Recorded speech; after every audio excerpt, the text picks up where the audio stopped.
Hey everyone, welcome to this week's overview video, which is on chapter 4 that's all about job satisfaction. So, we got a little bit to cover, not as much as last week. So, let's dive into it. So, in this overview video, there's really three main things that I want to cover. The first is that I'm wanting us to discuss what job satisfaction is, specifically taking a look at kind of how the book defines it and how it relates to organizational behavior. The next thing is that we're going to look at kind of the key theories behind job satisfaction and what the key drivers are that can make people feel satisfied at work. Then the last thing we're going to do is we're going to talk about how the jobs that people do shape satisfaction. And that's not just satisfaction at work, but also satisfaction in your life. So those are the three things that we're going to touch on. So let's start by talking about what job satisfaction is. And what it is it's basically how people feel about their job overall. Now, the key is that it's an emotional response when we look at how people feel about it, right? It's emotional. So when we look at the book definition, the book defines it in chapter 4 as being a pleasurable emotional state resulting from the job or job experiences. So, when someone's at their job, how happy does it make them, right? What's that emotional response to where it affects how they feel about their job?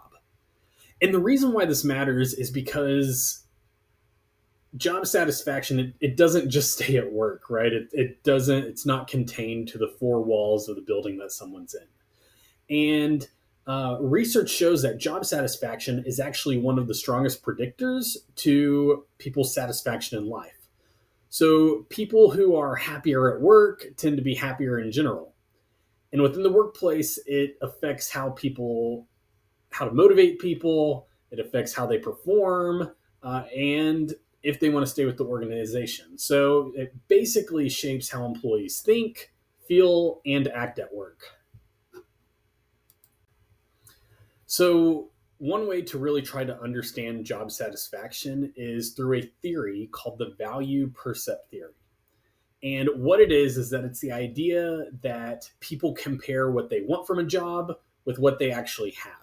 Now, when you look at the equation, right, for this theory, it looks a little confusing. So I'll just lay it out there for you. But like if we were looking at someone's pay, right, you're going to look at what pay rate does someone want versus what pay rate do they have? What's that difference? And then how important is that specific factor to them?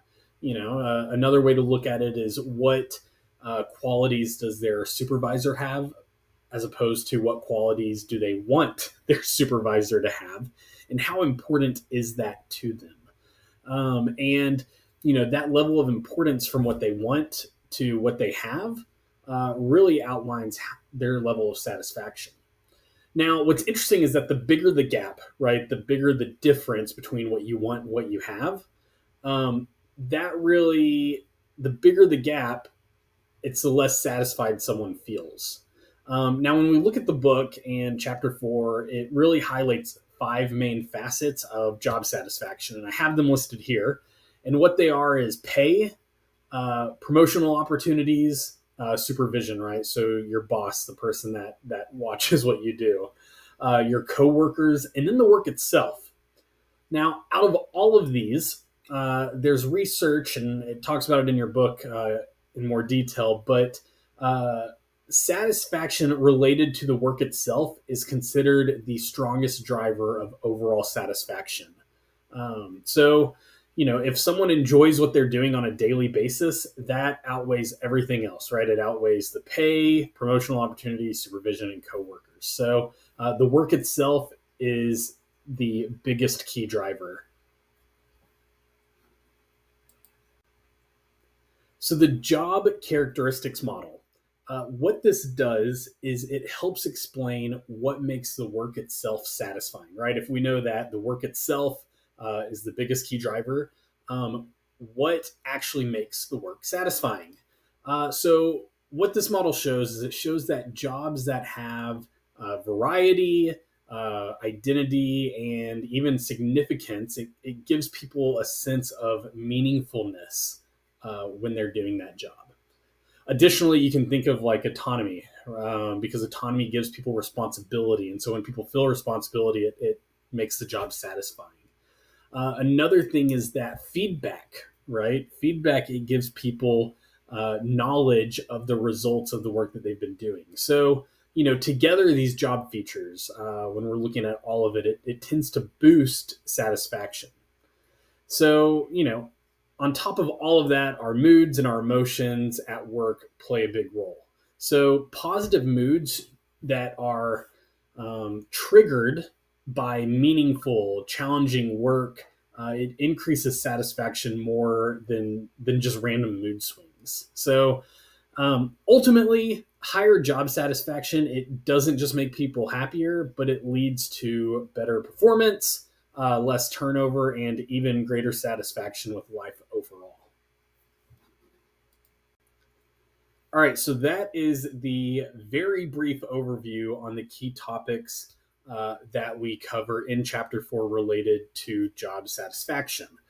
So, as always, this is really just kind of to supplement a few of the key things in the chapter. You're still supposed to read the whole chapter in the book on your own because it goes into a lot more detail. So, make sure that you are reading Chapter 4 in the text this week. Also, make sure that you complete this week's module in Canvas. And then, as always, if you have any questions, feel free to reach out to me. That's my email and my phone number on the screen. So, yeah, I'll see you all next week.